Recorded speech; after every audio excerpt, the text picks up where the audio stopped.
Matthieu 7, verset 1. Ne jugez point, afin que vous ne soyez point jugés. Car on vous jugera du jugement dont vous jugez, et l'on vous mesurera avec la mesure dont vous mesurez. Pourquoi vois-tu la paille qui est dans l'œil de ton frère, et n'aperçois-tu pas la poutre qui est dans ton œil? Ou comment peux-tu dire à ton frère, laisse-moi ôter une paille de ton œil, toi qui as une poutre dans le tien? Hypocrite, ôte premièrement la poutre de ton œil, et alors tu verras comment ôter la paille de l'œil de ton frère. Ne donnez pas les choses saintes aux chiens, et ne jetez pas vos perles devant les pourceaux, de peur qu'ils ne les foulent aux pieds et ne se retournent et ne vous déchirent. Seigneur Dieu, ce matin, ces paroles sont tellement profondes, qui viennent du sermon de la montagne. Ton premier sermon, dès le début de ton ministère, tu as parlé au chapitre 5, chapitre 6, de la justice de Dieu et non de la justice des hommes. Et ce verset se reporte directement, Seigneur, aux relations humaines, entre nous, la justice de Dieu entre nous. Seigneur Dieu, que ce matin, cette parole qu'on vient de lire puisse pénétrer profondément dans nos cœurs, qu'on puisse, Seigneur, les mettre chaleureusement, qu'on puisse les méditer, les réfléchir. Vraiment que ça nous touche, Seigneur Dieu. Je me sens tout petit, Seigneur, d'enseigner cette portion-là, car nous avons tous ce même problème, tous y incluant moi. Seigneur Dieu, je ne m'échappe pas, même si je prêche cette parole. Seigneur Dieu, je suis toujours moi-même pris dans cet égo, dans cette forme de relation humaine qui ne jugeait point. Seigneur, par ton Esprit Saint, aide-nous à vraiment comprendre ces versets. Aide-nous à le saisir. Aide-nous à avoir un cœur disposé à l'entendre. Seigneur, merci pour ta bonté, ta miséricorde, ton amour. Parce que si tu n'avais pas ça, Seigneur, il n'y a personne de nous qui passerait. Merci pour ta bonté. Au nom de ton Fils Jésus. Amen. Voilà, j'ai commencé par lire les versets. Vous savez, le sermon sur la montagne fait par Jésus, le Fils de Dieu, est certainement l'un des sermons les plus percutants, 5, 6 et 7, les 3 chapitres, à l'époque des pharisiens. Et il est encore aujourd'hui très actuel pour nous les chrétiens, pour tous les chrétiens. Vous savez, comme j'ai dit dans ma prière, tout le sermon sur la montagne est basé sur la justice de Dieu, comparativement à celle des scribes et des pharisiens. Et que le Seigneur déclare clairement dans le verset suivant, Matthieu 5, verset 20. Il dit, « Car je vous le dis, si votre justice ne surpasse pas celle des scribes et des pharisiens, vous n'entrerez point dans le royaume des cieux. » Il n'allait pas avec le dos de la cuillère. Aujourd'hui, la comparaison se fait dans le domaine des relations, de nos relations humaines. Les 6 premiers versets qu'on vient de lire portent sur l'aspect négatif d'un esprit critique et satisfait de soi. Et les 6 versets qu'on ne parlera pas, c'est portent sur l'aspect positif, opposé d'un esprit humble, confiant et bienveillant. C'est les 6 autres, mais ce n'est pas ceux-là qu'on parle. On parle du négatif aujourd'hui. Ensemble, ces 12 versets constituent le résumé divin de tous les principes relatifs aux bonnes relations humaines. Frères et sœurs, c'est applicable à tout le monde aujourd'hui, sans exception. Il n'y a personne qui ne peut pas porter chapeau, même celui qui vous parle. Vraiment. Peut-être le pire. Peut-être le pire. Vous savez, c'est d'ailleurs pourquoi j'ai mis le mot au lieu de dire, cessons de critiquer. Au lieu de cesser de critiquer. C'est pour ça que je me suis dedans. Hein? Fait qu'on ne vous exclut pas si j'étais avec vous autres. Puis en passant, la définition du mot critiquer est faire une analyse critique, juger de façon défavorable et souvent malveillante. Je veux qu'on comprenne que quand on parle de juger, parce que j'aurais pu dire « tu ne jugeras point », j'aurais pu dire mon titre « tu ne jugeras point », des juges hypocrites exposés par Jésus. Ah, c'est les scribes pharisiens, mais ça nous exclut complètement. On est dedans. On est des scribes et des pharisiens, en plein potentiel. C'est pour ça que j'ai bien fait le soin de marquer comme titre de la prédication « Cessons de critiquer ». C'est juger de façon défavorable et souvent malveillante.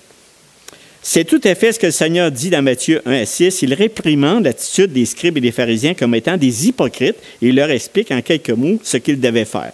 Premièrement, Jésus donne un commandement court, 3 mots. Ne jugez point. Deuxièmement, Jésus donne la raison pourquoi tu ne juges point. Afin que vous ne soyez point jugés, car on vous jugera du jugement dont vous jugez, et l'on vous mesurera avec la mesure dont vous mesurez. Au verset 3 et 5, il dit, Jésus donne une illustration claire. Ça, on ne peut pas la manquer, là. Quand on l'a lu tantôt, je vais leur le relire pour qu'on voit l'image. J'en ai une. Pourquoi vois-tu, c'est une illustration qui est très claire, on peut pas, il n'y a pas d'ambiguïté. Pourquoi vois-tu la paille qui est dans l'œil de ton frère et n'aperçois-tu pas la poutre qui est dans ton œil? Et comment peux-tu dire à ton frère, laisse-moi ôter une paille de ton œil, toi qui as une poutre dans le tien? Hypocrite, ôte premièrement la poutre de ton œil, alors tu verras comment ôter la paille de l'œil de ton frère. Et ensuite, au verset 6, qui en réalité prennent partie du verset 5 et 6, parce qu'en fait, il nous exhorte à avoir un bon équilibre. Mais je vais vous dire, quand il dit, par exemple, ne donnez pas les choses mais on va commencer par le commencement, parce qu'à la fin du verset 5, il dit, ôte premièrement la paille de ton œil, parce que c'est ça le bon équilibre, et alors tu verras comment ôter la paille de l'œil de ton frère. Mais après ça, il dit, ne donnez pas les choses saintes aux chiens et ne jetez pas vos perles devant les pourceaux, de peur qu'ils ne les foulent aux pieds, ne se retournent et ne vous déchirent. Je ne sais pas si on va tout toucher cette dernière bout-là, le verset 6. Parce que, dit, ça a rapport à quoi, là? Tu sais, quand tu regardes ça à foi, là, mais ils sont vraiment liés ensemble. Ils sont vraiment 5 et 6. Autrement dit, 6 fait partie de 1 à 6. Mais en réalité, il y a une explication à donner là-dedans. On va voir jusqu'où qu'on va se rendre, mais certainement, si le temps nous le dispose, on pourra accrocher le verset 6 avec ça. Puis si on n'a pas le temps, on s'en reprendra à un autre moment donné. Mais l'important, c'est que vous ne partirez pas sans que je vous donne un bon équilibre du jugement. Et oui, ces scribes et pharisiens avaient vraiment besoin de se faire reprendre par notre Seigneur Jésus-Christ, car il était tellement hypocrite. Vous connaissez les Écritures, mes frères et sœurs, ce n'est pas la première fois que vous entendez ces choses-là. Mais la grande vérité, c'est que nous sommes, nous aussi, à certains moments donnés dans notre vie chrétienne, des hypocrites, exactement comme les scribes et les pharisiens. Quand on fait une petite analyse de nous-mêmes, c'est officiel qu'on accroche. Pourquoi? Parce qu'à tous les jours de notre vie, nous critiquons sur quelque chose. Y a-t-il une journée qu'on ne critique pas? Y a-t-il une journée qu'on ne juge pas? Moi, j'en vois pas. Tout en me levant. En me levant. Il y a quelque chose que je vais dire dans la prochaine heure. Des fois, c'est des petites choses, puis des fois, ça peut être des grandes choses. Puis bien souvent, vous n'êtes pas obligé de le dire en parole. C'est là-dedans que ça se passe. Parce qu'il ne faut pas penser que je ne parle pas juste de ce qui sort de votre bouche. Parce que c'est ça que les pharisiens disaient, puis les scribes. Ah, je ne l'ai pas dit. Oh, mais ton cœur, par exemple, il en arrache. Ton cœur, par exemple, c'est dans ton cœur. Puis c'est pour ça que Jésus rappelait toujours au cœur. Ouais, mais là, tu ne m'as pas vu. Non, je n'ai pas fait ça. Non. Mais dans ton cœur, par exemple, ça ne marche pas. Donc, mes frères et sœurs, y a-t-il quelque chose, une journée, que vous ne voulez pas sans critiquer? Mettons, à la fin de la journée, en quelque part, là. Je suis convaincu qu'on a tous ce problème-là, OK? Je suis convaincu, là. Et c'est pourquoi qu'on en parle ce matin. Vous savez, je regardais, puis j'ai prêché ce message-là en 2005. Ça va faire 15 ans. Puis quand j'ai lu mes notes, je ne les ai pas eues, je les ai jetées.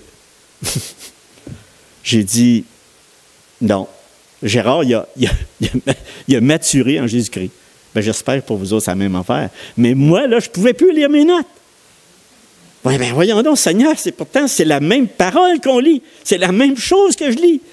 Dans Matthieu 1 à 6. Mais il n'y a rien qui collait. C'était l'esprit de Gérard avec l'esprit du Seigneur en 2005. Puis là, je ne me voyais plus là-dedans. Fait que là, j'ai dit, wow, j'étais léger. J'étais léger là-dedans. C'est incroyable. Mais c'est pas vrai. C'est parce que Dieu me fait voir plus qui j'ai de l'air. Il fait voir plus. Comment est-ce qu'il est mon cœur? Bien, il dit, merci Seigneur, il est plus pourri que je pensais. C'est exactement ça. Fait que c'est ça que ça a eu comme conclusion. C'est juste pour vous dire ça. C'est parce que je ne veux pas vous décourager avec ce message-là. Je veux vous encourager. Je veux vous encourager parce qu'il y a des belles paroles encourageantes, mais en même temps, en tant que chrétien, en tant qu'enfant de Dieu mature, on a besoin de voir qui on est devant le Seigneur. On a besoin de savoir quelle sorte de cœur qu'on a. Puis si vous n'avez pas vu de changement de là, 10 ans, 15 ans, ou même là, 5 ans, posez-vous des questions. Le Seigneur nous fait grandir dans sa parole. Le Seigneur nous fait voir qui on est. Il nous fait voir nos péchés. Et merci Seigneur, parce que si j'en verrais plus, je serais comme les scribes et les pharisiens. Oh Seigneur, hein? Non, c'est pas ça. Au contraire, la parole de Dieu nous aide. C'est un sujet extrêmement important à comprendre, mes frères et sœurs, à saisir tout au long de notre vie chrétienne. Je loue l'Éternel qui a mis ça dans ses Écritures, dans son sermon sur la montagne, parce qu'il est toujours là présent. Toujours là présent, toujours de l'heure. Tous les chrétiens doivent apprendre à juger. C'est pas parce que, mais vous allez comprendre, je ne veux pas devancer. Tous les chrétiens doivent apprendre à juger avec quoi? La justice de Dieu. Pas la justice humaine, là. Non. Regardez vos critiques, vous allez voir que c'est pas divin. OK? Vraiment. C'est des critiques non réfléchies. Donc, vraiment, mon intention, c'est: est-il toujours interdit de porter un jugement sur les autres? Dans la prédication, nous verrons comment il faut appliquer le commandement du Seigneur qui nous interdit de juger, en fait, critiquer, tout en expliquant ce qu'il ne veut pas dire, parce que le Seigneur a dit quelque chose, mais ça veut dire, en tout cas, je vais l'expliquer. Et ensuite, on va examiner comment obéir à cet enseignement de Jésus afin de, j'ai marqué afin de cesser de critiquer, mais afin de diminuer de critiquer. C'est tout simplement parce que vous ne pourrez pas enlever quelque chose qui est complètement dans notre chair. C'est juste Dieu qui peut l'amoindrir. C'est juste Dieu qui peut la rapetisser avec les années. J'espère qu'avant de mettre mon dernier souffle, j'aurai tout compris, ce qui est écrit dans Matthieu 7, 1 à 6, vraiment. Pourquoi Jésus a-t-il donné ce commandement à ses disciples? C'est important de le savoir parce que les scribes et les pharisiens du temps de Jésus avaient établi ses propres normes de religion et de moralité. Ils jugeaient, critiquaient inévitablement tout le monde en fonction de quoi? Pas des Écritures, mais de leurs croyances et des normes bien personnelles qu'eux autres avaient établies. C'est incroyable comment on fait ça. On a l'Écriture, elle est là, mais en même temps, on se met des normes à nous autres. Puis au cours des nombreux siècles, ils ont graduellement modifié la parole de Dieu, révélée de Dieu, pour l'adapter à leurs propres pensées, penchants et capacités. C'est un grand danger. À l'époque de Jésus, leur tradition avait tellement d'emprise sur le judaïsme qu'elle remplace en fait l'autorité de l'Écriture dans la pensée de nombreux Juifs. En plus des nombreux autres péchés qu'a engendré leur propre justice, parce que c'est leur propre justice qui établissait. Pour qui? Pour gérer les autres, pour dire aux autres. Toujours pointer les autres. Les scribes et les pharisiens sont devenus excessivement critiques. Ils regardaient de haut quiconque ne fait pas partie de leur secte, comme on voit aujourd'hui. On en voit de ça aujourd'hui. Ils sont impitoyables, méchants, sévères et totalement dépourvus de compassion et de grâce. Vous savez que la compassion et la grâce, ça fait partie vraiment, vraiment.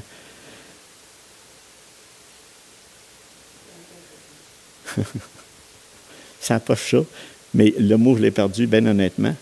Il est parti, puis j'ai dit, voyons, il me semble qu'il était, mais ça, c'est le Seigneur qui dirige, ça va bien, mais il va revenir, parce que j'ai des notes, non. Il est tellement dépourvu, on n'a pas cette compassion, on n'a pas cette grâce automatique.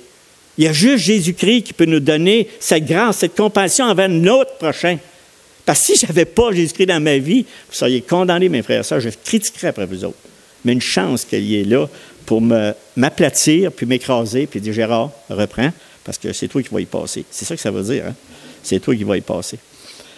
Donc, aujourd'hui, il y a encore des dominations qui disent qu'ils sont le peuple choisi par Dieu et les autres qui ne font pas partie de leur domination n'appartiennent pas à Dieu. Faisons attention à ça. Faisons attention à ça. Leur évaluation des autres, comme tous les autres aspects de leur système hypocrite, repose sur quoi? Sur des apparences, sur l'extérieur et le superficiel. On doit être vigilant. On doit regarder qu'est-ce qu'ils font, quels sont les fruits. Ils ne vivent, savez-vous pourquoi? Ils ne vivent que pour se justifier aux yeux des autres hommes. Hey, je suis le oint de Dieu. Mais Jésus leur dit que leur jugement est absolument contraire à celui de Dieu et une abomination devant Dieu. Même si on n'appartient pas à cette domination, nous, en tant que chrétiens évangéliques, on peut agir de la même façon envers nos frères et sœurs en Jésus-Christ si on ne prend pas le temps de réfléchir, de méditer ces versets que je viens de vous lire ce matin. La même affaire. On va arriver à la même place qu'eux autres. Puis le portrait, vous le connaissez tous, c'est le portrait classique. Pas assez proche de le dire tantôt, mais c'est ça. Du jugement propre, ton propre juste est donné dans la parabole du pharisien et le publicain qui sont allés prier au temple dans Luc 18, 11, 14. Le pharisien debout priait ainsi en lui-même. Je me vois, moi, des fois. Ô Dieu, je te rends grâce, que je ne suis pas comme le reste du monde, des hommes, le reste des hommes qui sont ravisseurs, injustes, adultères ou même comme ce publicain. Je jeûne 2 fois par semaine, je donne la dîme de tous mes revenus. Le publicain, se tenant à distance, n'osait même pas lever les yeux au ciel, mais il se frappait la poitrine en disant « Ô Dieu, sois apaisé envers moi, qui suis pécheur. » Vous savez, mes frères et sœurs, ce que je viens de lire, là, c'est bien cute, je parle du pharisien, mais moi-même, j'ai passé ça dans ma vie. Oui, j'ai déjà cru à ça. J'ai déjà été comme le pharisien. Puis je m'en confesse, je vous parle de ça aujourd'hui parce que c'est automatique. C'était au début de mon appel, le début de la révélation de Jésus-Christ dans ma vie. Vraiment, oui, c'était une secte aussi en même temps qui était à côté, qui disait qu'il était l'Église, qui était la domination, qui était le chemin. Mais le seul chemin, la vérité, la vie, c'est quoi? C'est Jésus. Mais moi-même, je pensais que j'avais les bonnes choses. Moi-même, je jugeais qu'on était à la bonne place. Moi-même, puis là, on était une classe à part. Wow! Hey, regarde, Seigneur, les autres. Question de l'air. Mais savez-vous qu'est-ce que dit Jésus après le jugement de ces 2 prières par Jésus? Est clair. Il dit, je vous le dis, celui-ci descendit dans sa maison justifié plutôt que l'autre. Car quiconque s'élève sera abaissé et celui qui s'abaisse sera élevé.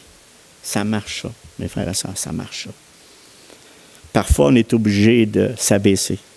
Puis c'est correct, c'est divin. Puis quand on cherche trop à s'élever, des fois, ça ne va pas bien.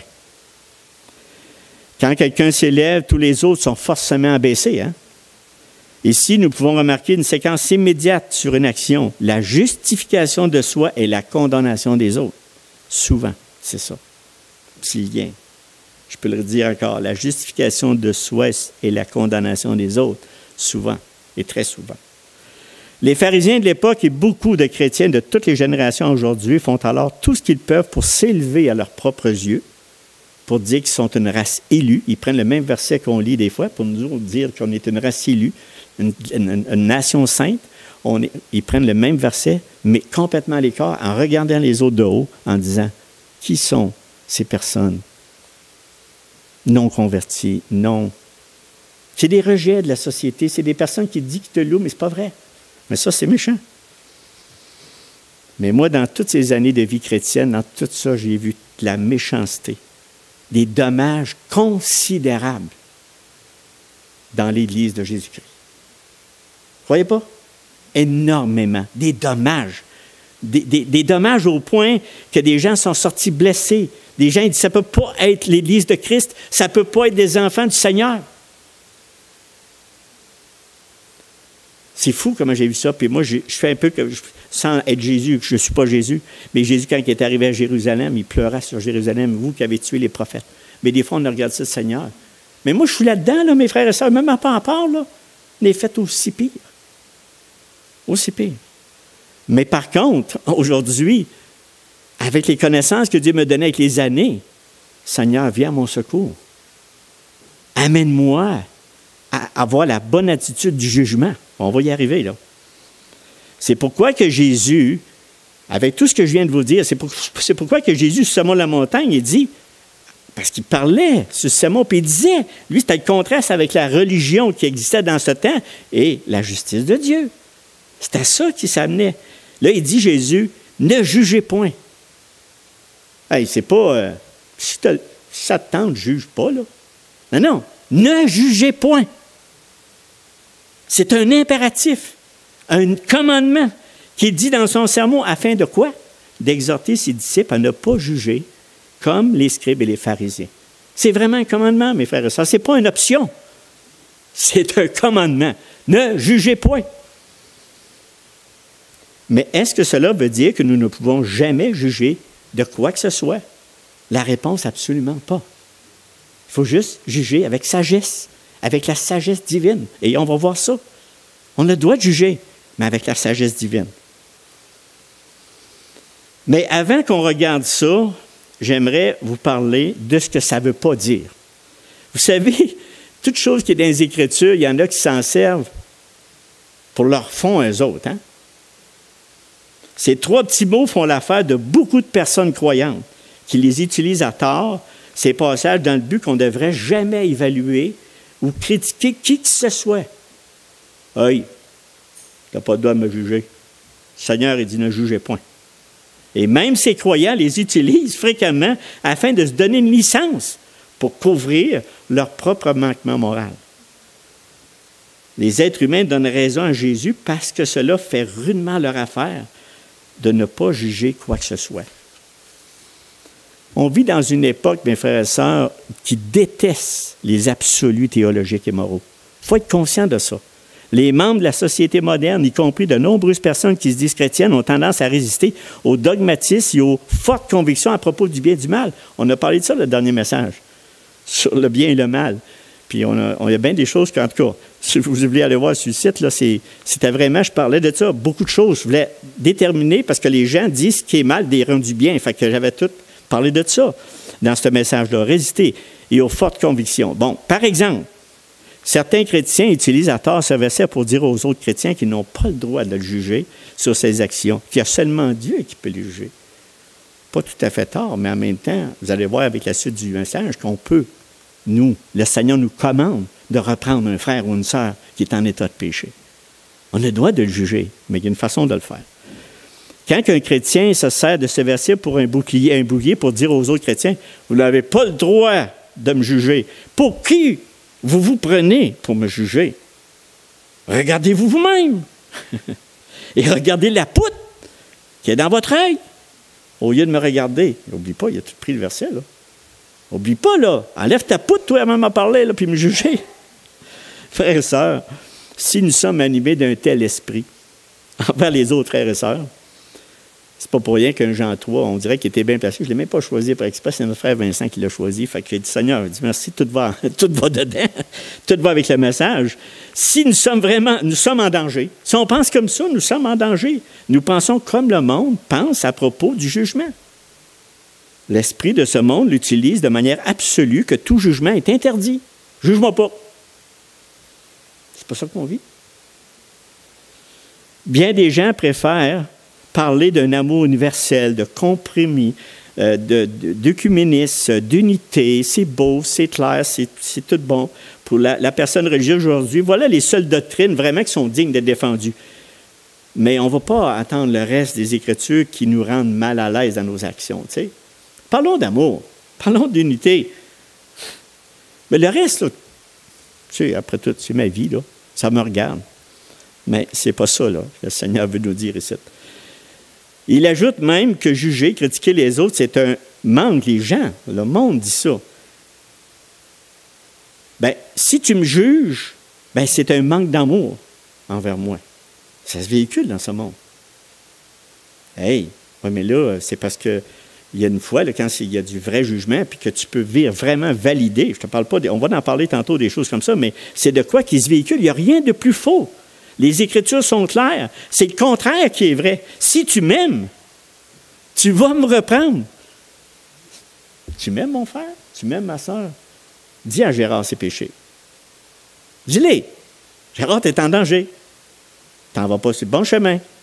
Moi, je t'aime. Bien, si je suis de Dieu, je vais le croire. Oui, je vais le croire.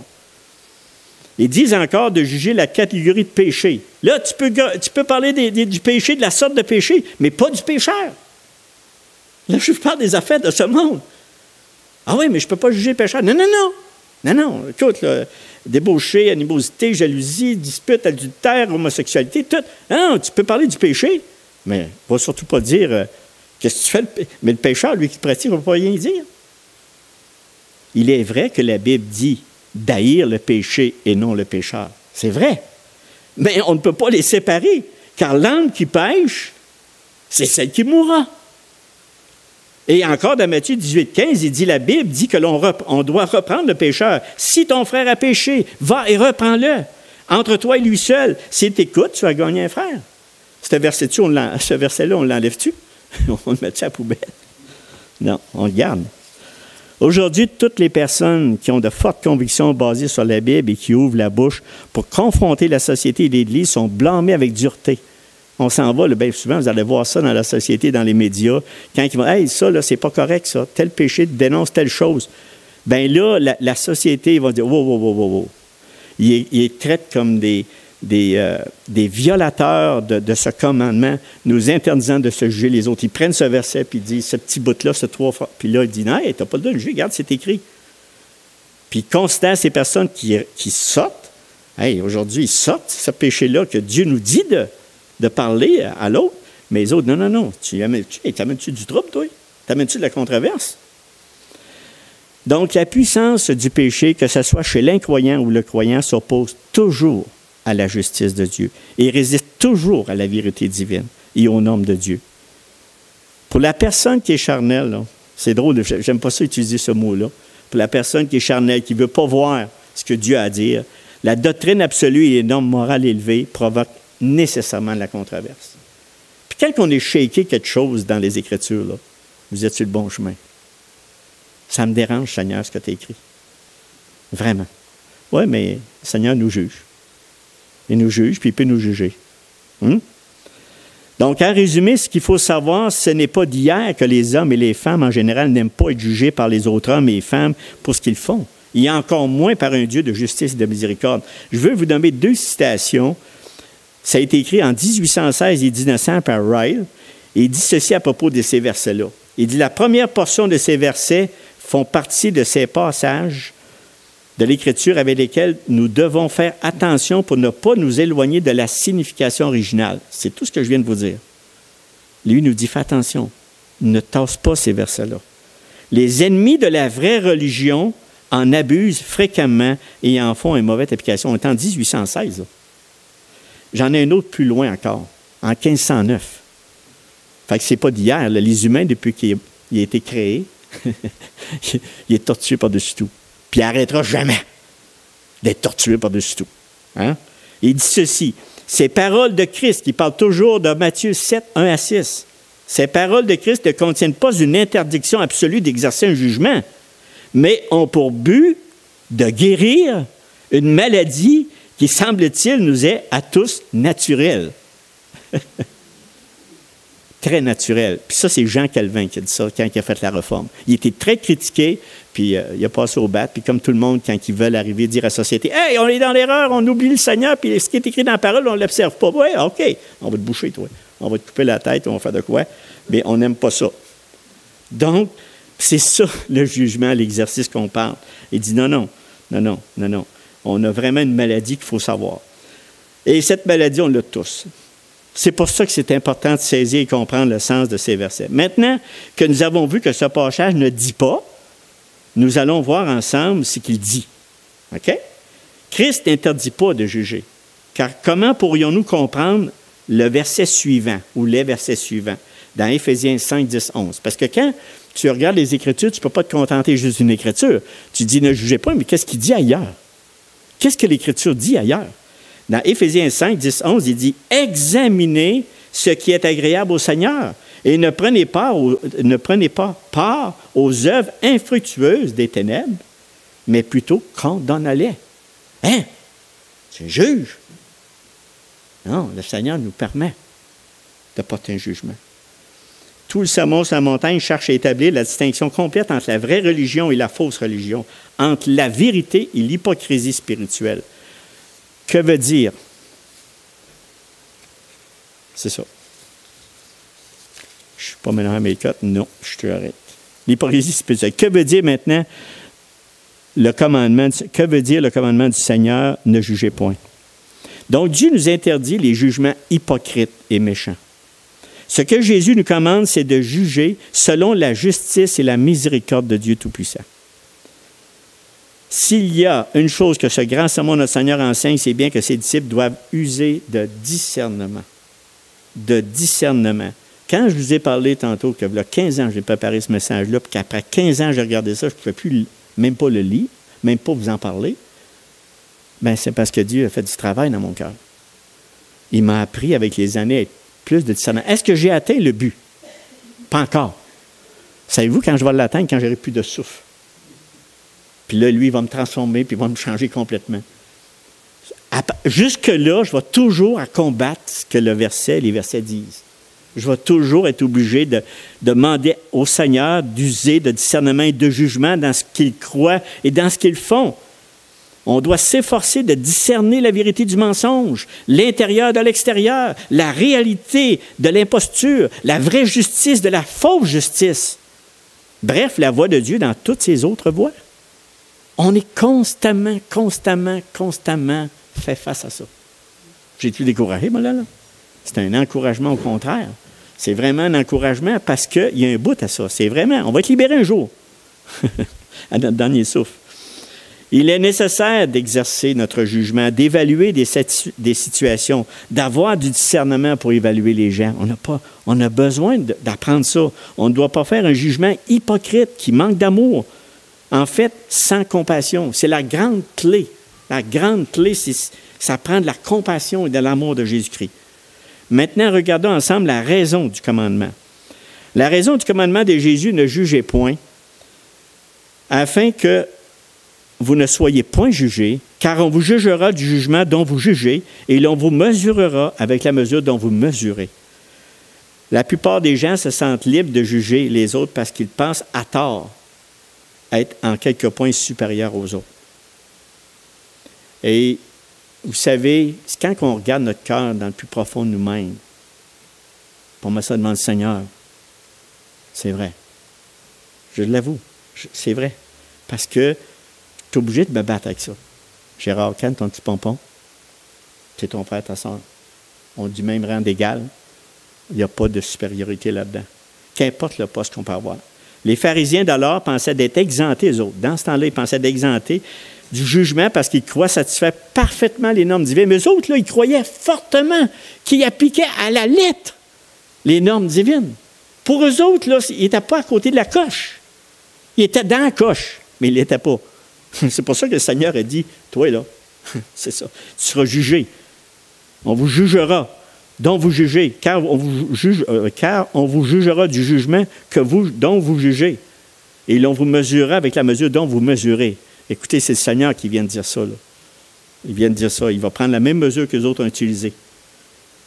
Encore aujourd'hui, nous faisons exactement la même chose qu'eux. On fait la même affaire. Le problème, c'est qu'il ne s'agit pas, en fait, que des normes humaines qu'ils ont, mais avec d'autres comme eux établies et qui sont bien en dessous de la loi parfaite et sainte de Dieu. La seule loi, la seule justice qu'on peut avoir, c'est vraiment, quand on va avoir un bon jugement, un bon discernement, c'est vraiment la parole de Dieu parfaite qui est écrite, qui nous donne vraiment le pouvoir d'avoir un bon jugement du discernement. Jésus dit que Dieu nous jugera du même genre de jugement dont nous usons envers les autres. Quand nous assumons le rôle de juge omniscient et ultime, nous laissons entendre que nous sommes compétents pour juger. C'est drôle, hein? Avec toutes les années du ministère, même avec les années, en tout cas avec Christ, je me sens toujours de plus en plus incompétent. Je ne me sens pas plus compétent. Je me sens incompétent. Seigneur, viens à mon secours parce que j'ai une poutre dans mes yeux puis j'ai besoin de voir. Vous savez que nous connaissons et comprenons arriver puis dire, là, ben moi, je connais tous les faits, je connais toutes les circonstances puis tous les motifs de ce cas-là, moi, je vais te régler ça, moi. Il y a des fois, là, ouais, je suis à genoux puis j'ai envie de pleurer parce que c'est pas vrai. C'est vrai, une vraie leurre. C'est pas vrai. Au contraire, viens à mon secours et Seigneur, donne-moi cette vérité, la vérité qu'on a besoin de connaître. Par conséquent, lorsque nous affirmons notre droit de juger, on nous jugera avec la norme de connaissance et de sagesse que nous disons avoir. Si nous nous établissons juges sur les autres, nous ne pourrons pas invoquer notre ignorance de la loi pour nous-mêmes lorsque Dieu nous jugera. On va dire, hey, c'est toi, là, tu as pris tes propres jugements, tes propres motifs, tes propres normes, puis tu as jugé ton prochain. Ben, moi, jugé pareil, moi. Peut-être qu'il m'a manqué une coche. Je pense que j'aime mieux prendre j'aime mieux prendre ce que le Seigneur dit, ce que lui dit dans sa parole. Jacques évoque le même principe lorsqu'il fait la mise en garde. Mes frères, qu'il n'y a pas parmi vous un grand nombre de personnes qui se mettent à enseigner, car vous savez que nous serons jugés plus sévèrement. Il me semble que ça fait shaker quelqu'un sur Jacques 3:1. Celui qui a les qualités requises pour enseigner est jugé plus sévèrement que les autres, parce qu'en tant qu'enseignant, il y a plus de compréhension et d'influence. Ah, vous savez, quand je lis ça, là, j'ai chaud, là. Je vous le dis, là, je vous le dis honnêtement, clairement. Il faut être petit, je me sens petit à vous prêcher ce bout de message, ces bouts de versets de Matthieu 7, 1 à 6. Parce que Romains 2, 1 à 2, il dit ceci, si tu es donc inexcusable, car en jugeant les autres, tu te condamnes toi-même. Puisque toi qui juges, tu fais les mêmes choses. Nous savons en effet que le jugement de Dieu est contre ceux qui commettent de telles choses et selon la vérité. Vous savez, c'est toutes des paroles qui nous font réfléchir, qui nous font penser. Là, vous allez dire, bien là, c'est ton problème, Gérard, c'est toi qui enseigne. Donc, moi, je n'ai pas de problème parce que, non, vous êtes inclus avec moi, là. Parce que vous êtes portés à parler de la parole de Dieu. Vous êtes portés à enseigner la parole de Dieu à vos enfants, à vos partenaires, à vos prochains, à votre prochain. Vous êtes portés, donc, vous aussi, vous faites l'enseignement dans le Seigneur Jésus-Christ, vous êtes appliqués dans ces mêmes versets-là. Donc, Dieu n'a pas deux balances. En critiquant injustement et en condamnant impitoyablement, nous nous mettons à la place de Dieu. Et nous donnons l'impression que nous sommes au-dessus de la critique et du jugement. Très attention de voir ça. Mais Dieu n'établit aucun de nous comme juge suprême des autres. Et nous n'osons pas nous élever comme juge sur les autres. On a vraiment besoin de la grâce et de la compassion. On va en parler tout de suite après, de la grâce et compassion de Dieu pour être ensemble, vivre ensemble, de juger les autres, les uns avec les autres.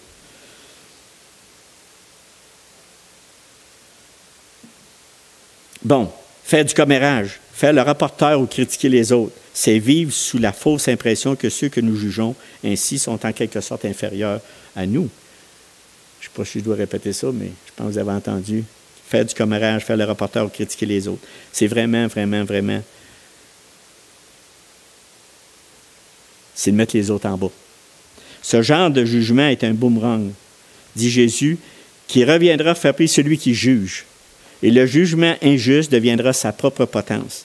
Pensez, parce que peut-être que vous ne la connaissez pas l'histoire, puis c'est une histoire que je viens de lire dernièrement dans Esther, quand Haman a voulu détruire le peuple juif. Et c'est Mardoché, il n'a pas été sa potence. Qui était sa potence? C'est Haman.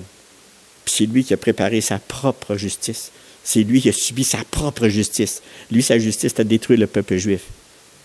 Mais Mardoché était innocent. Puis Esther, par toute la puissance de Dieu, a pu faire changer la décision du roi. Puis c'est Haman qui était sa potence. Fait qu'il faut faire attention. Ayons cette image-là en tête. J'ai dit ça court, là, mais ceux qui connaissent le livre d'histoire d'Esther, je viens juste de le lire, on va vous dire que, en tout cas, je n'aurais pas aimé être à la place d'Haman. Préparer sa propre potence, hein? C'est lui qui a fait préparer le... Bon, m'ont préparé une potence pour Mardoché, mais c'est lui qui a passé. En tout cas, juger ou critiquer les autres est dangereux à cause du tort causé à la victime. Mais c'est encore plus dangereux pour le juge parce qu'on mesurera avec la mesure que nous mesurons. Gardons ça précieux dans notre esprit. Maintenant, regardons ensemble l'illustration très visuelle, très claire dans notre esprit que Jésus nous donne. C'est une belle illustration, comme j'ai dit tantôt. Et pourquoi vois-tu la paille dans ton œil? Je le relis, hein, parce que ça me répète. Pourquoi vois-tu la paille qui est dans l'œil de ton frère et n'aperçois-tu pas la poutre? C'est pas un verset, vous autres, qui est présent dans votre... Est-ce que c'est un verset qui est présent dans votre esprit? Quand on vit à tous les jours, là, ou ça vient une fois par... Non? Je pose une question bien indiscrète, mais gardez votre réponse. Mais moi, c'est un verset qui me vient souvent à l'esprit. C'est pour ça que je vous dis qu'on mature en Jésus-Christ.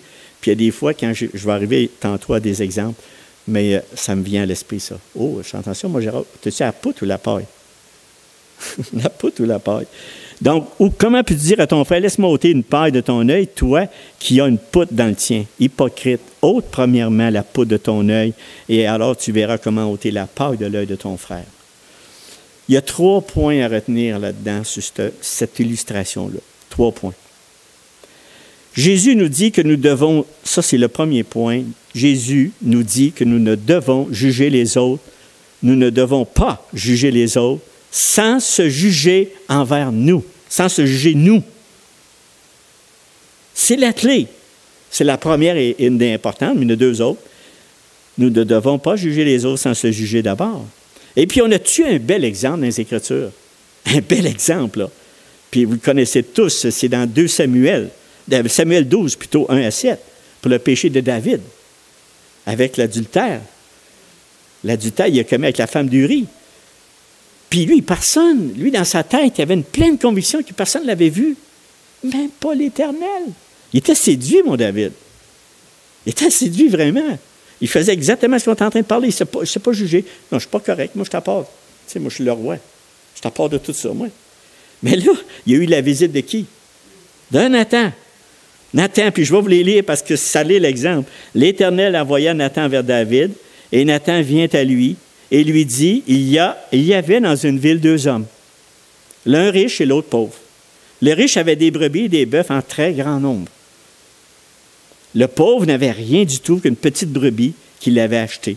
Il la nourrissait et elle grandissait chez lui avec ses enfants. Et elle mangeait de son pain, buvait dans sa coupe, dormait sur son sein, et il la regardait comme sa fille.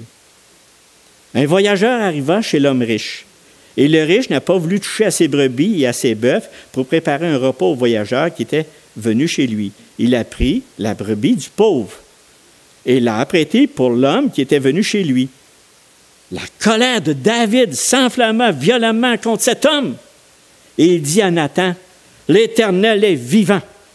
L'homme qui a fait cela mérite la mort, et il rendra 4 brebis pour avoir commis cette action et pour avoir été sans pitié. » Et Nathan dit à David, « Tu es cet homme-là. » C'est une claque sur le nez, ça?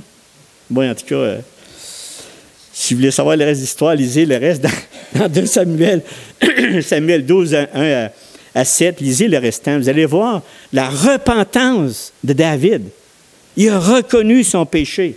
« J'ai péché devant l'Éternel. » Dans Romains 12, 1, il dit, « Ô homme, qui que tu sois, toi qui juges, tu es donc inexcusable, car en jugeant les autres, tu te condamnes toi-même, puisque toi qui juges, tu fais les mêmes choses. » Très souvent, nous discernons sur notre prochain les mêmes péchés que nous pratiquons encore ou que nous avons pratiqués. Mais nous sommes toujours faibles sur nos péchés antérieurs. Prends garde, mon ami. Veille. Le lion qui rôde. Donc, la comparaison de paille et poudre de Jésus n'est donc pas entre un très petit péché ou manquement et un très grand péché, mais entre un péché qui est grand et un autre qui est gigantesque. L'idée principale que le Seigneur veut nous dire est que le péché de celui qui critique est beaucoup plus grand que le péché de la personne qui le critique. Vous l'avez bien saisi, ça? Il est beaucoup plus grand que celui qui le critique. Nous ne sommes pas établis pour juger ceux qui n'atteignent pas les standards de la loi. La loi nous est donnée pour que l'on se juge soi-même et que l'on se condamne et on se répand de nos péchés. C'est pour ça. Il faut se juger d'abord, nous-mêmes. Juger les autres sans se juger soi-même, c'est faire... J'ai pris ça, cette affaire-là, puis j'ai dit, je le dis-tu, je le dis pas, mais je pense c'était une belle image. C'est comme un chien qui aboie contre son reflet. Non, mais tu sais, je ne sais pas si ça fait du sens, là, mais quand ça, excusez-moi l'expression du mot chien, c'est parce que quand on le voit passer dans un... Il voit son ombre à côté d'un miroir, il commence à aboyer. Mais, tu sais, excusez si j'ai blessé quelqu'un, je ne voulais pas blesser, mais il me semble que l'image était belle, parce que c'est ça qu'il fait. Il jappe après lui. Ben là, c'est ça. C'est ça. Juger les autres, sans se juger soi-même, c'est vraiment la poutre dans l'œil.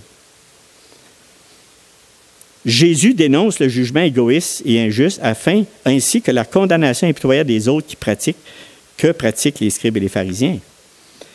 Donc, ce que Jésus interdit dans le passage d'étude, c'est la condamnation injuste, trop empressée, hâtive, impitoyable, partiale, imméritée, reposant sur des normes humaines et sur la compréhension humaine.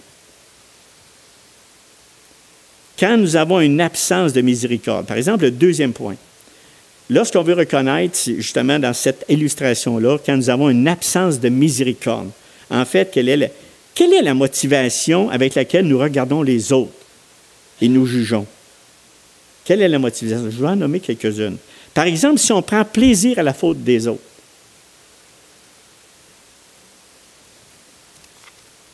On prend plaisir. On le sent. On le sait. C'est correct? C'est un indice. Luc 9, est-ce que les disciples de Christ étaient pas comme nous autres? Ils étaient pareils. Regardez bien dans Luc 9, 52, 55. Il dit, il envoya devant lui des messagers qui se mirent en route et entrèrent dans un bourg des Samaritains pour lui préparer un logement. Mais on ne le reçut pas, parce qu'il se dirigeait sur Jérusalem. Les disciples, Jacques et Jean, voyant cela, dirent, « Seigneur, veux-tu que nous commandions que le feu descende du ciel et les consume? » Jésus se tourna vers eux et les réprimanda, disant, « Vous ne savez pas de quel esprit vous êtes animés. » Comprenez-vous ce que je suis en train de vous dire? On ne peut pas se réjouir de la faute des autres. Regardez l'attitude des disciples. Non, ça ne se fait pas comme ça. C'est critiquer certaines églises pour toutes sortes de raisons afin de justifier notre attitude. Ce n'est pas de même que ça marche. Non, il faut faire attention. Posons-nous les questions suivantes. Quels sont les sentiments qui m'animent? Quand on parle des autres, est-ce qu'on en parle en bien ou en mal? Qu'est-ce qu'on dit des autres? Est-ce qu'on dirait la même chose s'ils étaient présents à côté de nous? Moi, je me suis posé toutes les questions que je viens de poser, je me les pose. Puis des fois, je reste dans mon petit bonheur, puis je m'en vais chez nous, puis je vais prendre une tasse de thé ou un café, c'est plus un café, mais je fais d'autres choses, puis je mets ça dans les mains du Seigneur avant d'avoir des bons sentiments, avant de retrouver des bons sentiments. Qu'importe la blessure qu'on peut avoir ou qu'on a reçue. Je veux vérifier, valider avec notre Seigneur Jésus-Christ si mes sentiments sont bons, s'ils ne sont pas tortueux ou s'ils ne sont pas de moi, dans mes critères, dans mes éléments. Un autre point, nous jugeons trop hâtivement. Le premier, Proverbe 18, 17, dit ceci. Le premier qui parle dans sa cause paraît juste, vient sa partie adverse et on l'examine. Nous sommes trop prompts à juger rapidement sur des faits qu'on voit.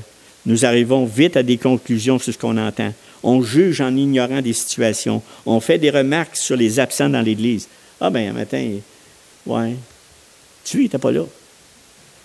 Ouais, mais là, il était peut-être malade. Ah, mais il est paresseux. Non, pas personne ne fait ça, ces choses-là. Non, mais j'ai juste donné un exemple comment est-ce qu'on est. On est terrible. Terrible, terrible. C'est incroyable. Fait que ça, c'est toutes des choses. Puis ça, des fois, on se permet de dire à un autre. Retenons-nous, mes frères et mes sœurs, retenons-nous. Ce n'est tout ça des choses que ces versets-là doivent nous dire. La poutre et la paille. Aussi, on recherche les fautes. On a cette maladie mentale-là, des fois, excusez le mot, mentale, pour arriver à rechercher les fautes des autres, des bébites. Il n'y a rien qui se passe, là. Ma vie est donc bien plate. Tu sais, il n'y a rien. Puis là, ça, c'est notre... Je vous dis, excusez si je vous dis ça, mais dans le fond, on est de même. Il faut se regarder comme on est. Moi, je suis obligé de prendre la parole de Dieu et me parler. Dieu vient à mon secours, parce que là-dedans, mon hamster, ça roule. Ça tourne. Fait que donc, tu fais quoi? Donc, il faut, mes frères et sœurs, on manque d'amour. On veut prendre des pièges, on cherche la bébête, tu sais, bon, mais là, lui, c'est sur l'hygiène, ça peut être sa nourriture, c'est un appétit. Moi, je ne fais pas ça, moi. Oui, mais c'est correct, il fallait pas, puis dis rien. Tu comprends? C'est parce qu'on est de même. C'est vraiment des versets comme ça qu'on parle. Tu sais, la paille et la poutre. Mais c'est ça, je veux dire, c'est ça qu'il faut faire. Là. On regarde. Non, ce n'est pas d'une façon. On condamne dans notre cœur bien souvent. Souvent, on ne dit pas des paroles. On ne dira pas des paroles. Mais regardez bien ce qui se passe dans votre cœur.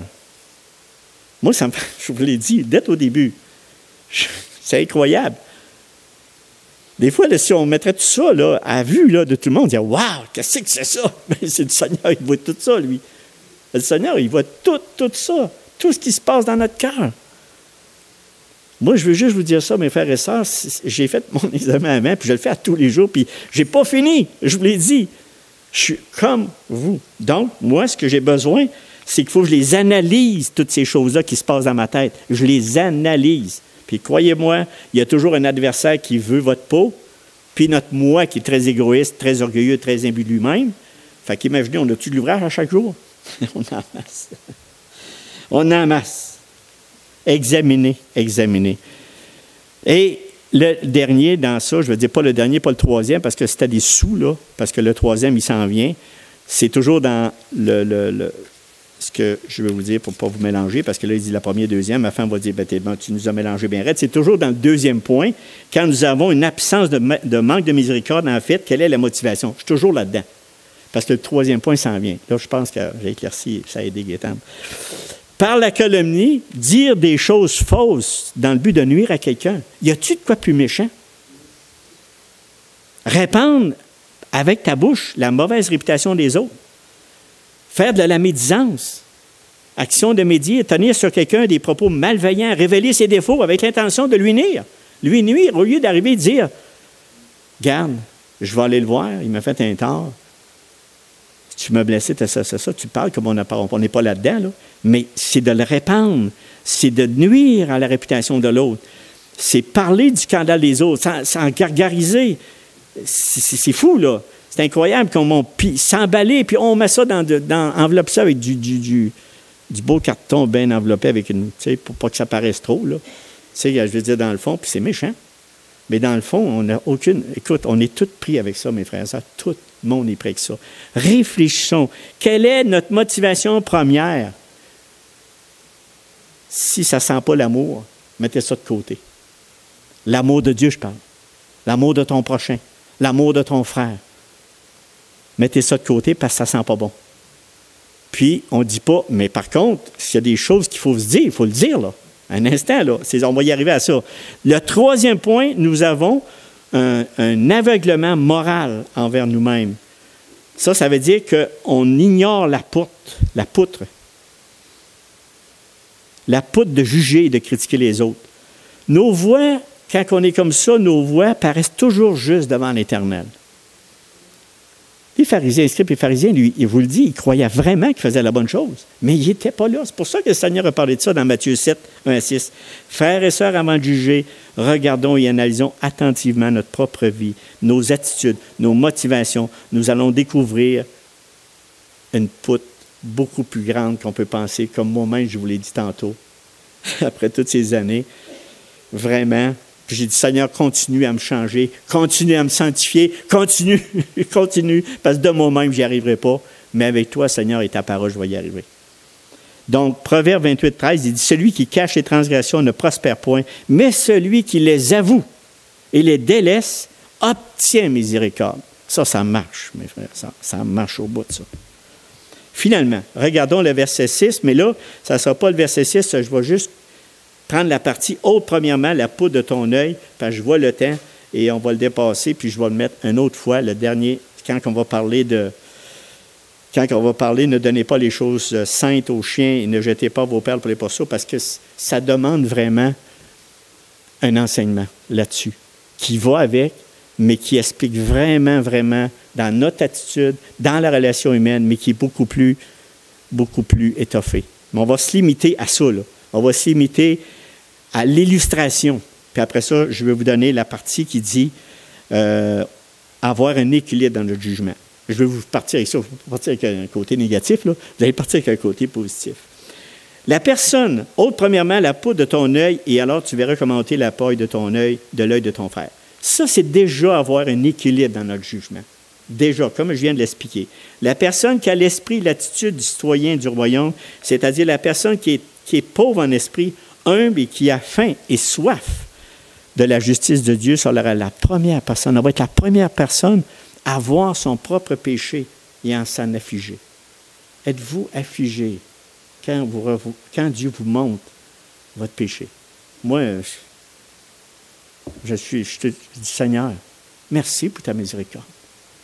Merci, merci, parce que sans ça, s'il faudrait que j'aie la conséquence du péché à chaque fois, je ne serais plus là devant vous autres. Je serais déjà mort. Fait que, Seigneur, merci Seigneur. Merci, je suis encore là. Grâce à qui? Grâce au Seigneur. Donc, dans tout jugement, le Seigneur nous demande de confesser notre péché, souvent celui de satisfaction de soi, et un esprit condamnatoire envers les autres, et demander à Dieu à nous purifier. Vous savez, une fois que notre péché est pardonné, que la poutre est ôtée de notre œil, nous pouvons voir le péché de notre frère clairement et l'aider. Puis nous voyons tout clairement Dieu, les autres et nous-mêmes. C'est ça la clé. C'est ça le bon enseignement que le Seigneur nous donne. Merci Seigneur d'avoir mis ça là.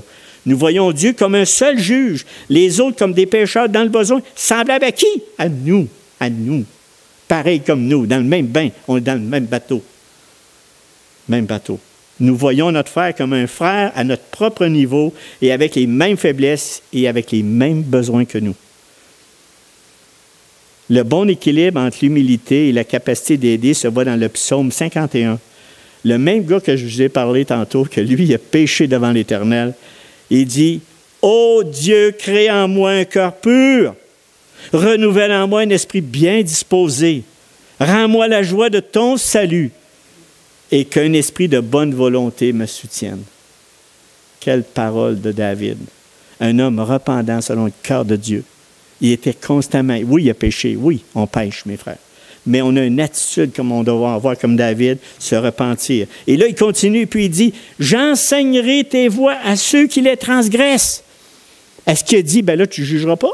Là, je n'ai pas le droit de juger. » Non, non. Il a dit, « Non, j'enseignerai tes voies à ceux qui les transgressent, et les pécheurs reviendront à toi. »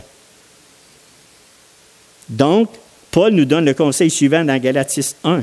Il dit, « Frère, si un homme vient à être surpris en faute, vous qui êtes spirituel, Galates 1, redressez-le avec un esprit de douceur. De douceur. Prends garde à toi, de peur que tu ne sois aussi tenté. » Et j'aime cette petite phrase-là rajoutée. Un esprit de douceur, mais prends garde à toi-même, de peur que tu ne sois aussi tenté. Toute dénonciation du péché chez les autres doit être faite avec humilité. Humilité et non avec orgueil. Nous ne pouvons jouer le rôle de juge en prononçant les sentences comme si nous étions Dieu. Nous ne pouvons nous élever au-dessus des autres comme si nous n'étions pas soumis aux mêmes normes que nous exigeons des autres. Nous ne devons pas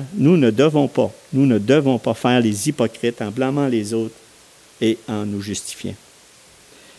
Les croyants doivent user constamment de discernement, porter le bon jugement quand la situation exige. J'avais marqué dans ma tête, je n'ai pas marqué dans ma tête pantoute, j'avais pensé dans mon esprit, trouver un exemple. Et puis le meilleur exemple, j'étais en prenant ma douche le matin, je me suis dit, oups, c'est celle-là, c'est bon, c'est le mien. Il n'y en a pas d'autre, c'est ça. Puis je n'avais pas, j'ai dit, trouve un exemple. Vous savez, ce que je peux vous dire avec toutes les années avec le Seigneur, j'en ai fait des erreurs, puis pas à peu près. J'en ai offensé des personnes, puis pas à peu près. Pas rien qu'une fois, plusieurs fois. Est-ce que j'ai manqué d'amour? Absolument, envers eux autres. Et ceux-là, ceux que je n'ai pas fait, ou ceux qui l'ont encore, ou quelqu'un qui ne me l'a pas dit, je vous demande pardon. Bien honnêtement, ce n'est pas des mots en l'air, je vous demande pardon. Prenez-le, parce que dans tout ça, on ne peut pas vivre sans agir avec une poutre dans l'œil. On ne peut pas.